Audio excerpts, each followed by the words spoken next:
The house on Black Hollow Road. I never wanted to move to Black Hollow. Even the name sounded like something from an old horror movie, the kind my older brother used to sneak into the living room to watch when Mom was asleep. But Dad said it was a fresh start and that the countryside would be good for us. I don't think he noticed how, the moment we drove into town, every window curtain seemed to twitch closed. The house stood at the very end of Black Hollow Road, where the pavement crumbled into dirt and the trees leaned so far over the road it felt like we were driving into a tunnel. It was old, so old the paint had peeled away in long strips, exposing grey wood beneath. The porch sagged in the middle like it was tired of holding itself up. And there was this smell. Not rot, exactly. More like something sweet that had gone wrong. I was the first to step inside. My sneakers crunched on grit that had settled over the warped floorboards. The air was still and heavy, like no one had breathed in it for years. I could see my breath, even though it was late summer. Mom said something about drafts and well get it fixed, but I saw the way she kept glancing over her shoulder. That first night, I couldn't sleep. The house groaned and shifted, like an animal settling into its nest. Somewhere in the walls, something scratched. I told myself it was just mice, but the sound was too slow, too deliberate, like fingers trailing along the wood. At 2:13 a.m., I know the time because I kept staring at my clock. The scratching stopped. Then I heard footsteps in the hallway. Soft, uneven, dragging footsteps. My parents' room was across the hall, so I thought maybe it was Dad going to the bathroom. But when I peeked out, the hallway was empty. The light from my room spilled just far enough to show the end of the hall, where the staircase curved down into darkness.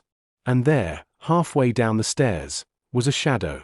Not the kind cast by the banister or the moonlight. This one was wrong. It stood where no light should make a shadow at all. It was shaped like a person, tall and thin, its head tilted at an unnatural angle, as if it was listening for something. I blinked, and it was gone. I shut my door and locked it, even though Mom said the locks inside the house don't work right. I must have fallen asleep eventually, but when I woke in the morning, the lock on my door was turned open. The next day, I asked Dad if the house had any history. He laughed in that way adults do when they don't want to answer. Mom shot him a look, and that told me more than any answer could. That night, the footsteps came again. And this time, they stopped right outside my door. The whisper in the walls. The sound outside my door didn't move for what felt like forever. I lay there, frozen, the blanket pulled up to my chin, listening to the soft weight of each breath I didn't want to hear. Then, slowly, the doorknob turned. ID locked it, but the old brass knob spun easily, like the lock was nothing more than a suggestion. My breath caught in my throat. The door creaked open an inch, then another. I couldn't see anything in the crack, just the blacker-than-black dark of the hallway. "Mom?" I whispered. No answer. And then, a whisper. It wasn't words. Not exactly. More like the sound of lips brushing against my ear, forming shapes without meaning. The hairs on my arms rose. The voice came from inside the walls, right beside my bed. I bolted upright and switched on my lamp. The sound stopped. My room looked the same as always, except for one thing. The door was closed again, and the lock was still turned to locked. The next morning, I tried to tell Mom about it. She gave me that tired smile she uses when she thinks in making things up. But she didn't say it was just my imagination. Instead, she said, "Don't listen to them. They'll go away if you don't listen." And then she walked out of the kitchen before I could ask who they were. School in Black Hollow wasn't much better than the house. The other kids stared at me like I had something on my face. One boy, a pale kid named Owen, sat next to me at lunch and asked, "You live at the end of the road?" I nodded. His eyes widened. "You shouldn't be there after dark." Before I could ask why, he got up and left, tray still half full. That night, I stayed awake again, determined to see if it happened twice. The whispering returned at exactly 2:13 a.m., like it had been waiting. This time, I pressed my ear to the wall. At first, it was just the same wordless sound, a hush and murmur like wind trapped in wood. But then, so faint I almost missed it, came a single word.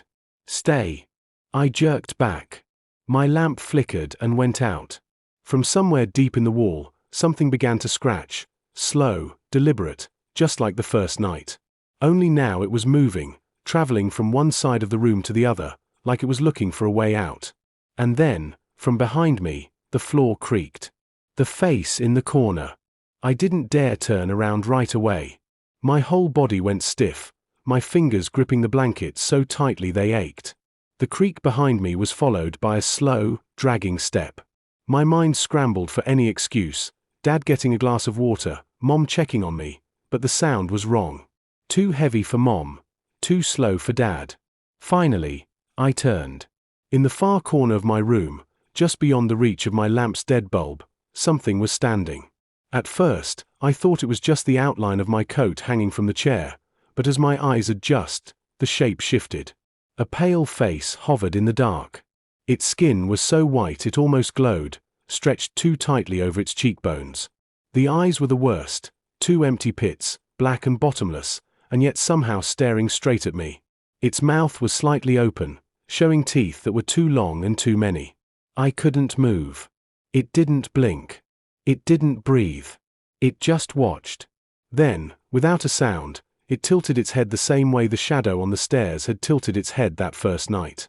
And slowly, impossibly slowly, it smiled.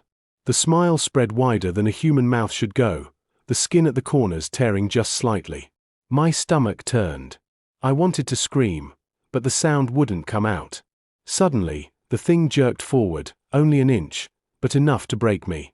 I threw the blanket over my head like I was 5 years old again, shaking, telling myself that if I couldn't see it, it couldn't see me.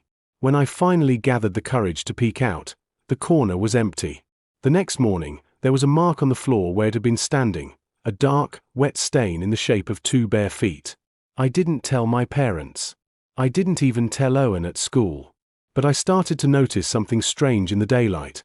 The house never seemed to get fully bright inside. Even with the curtains open and the sun pouring in, the corners stayed dim, as if they were holding on to the night. That night, I moved my bed so it wasn't against the wall anymore. I thought maybe that would help. But at 2:13 a.m., the scratching returned, louder now, and coming from 2 walls at once. And when I looked toward the corner, the face was there again.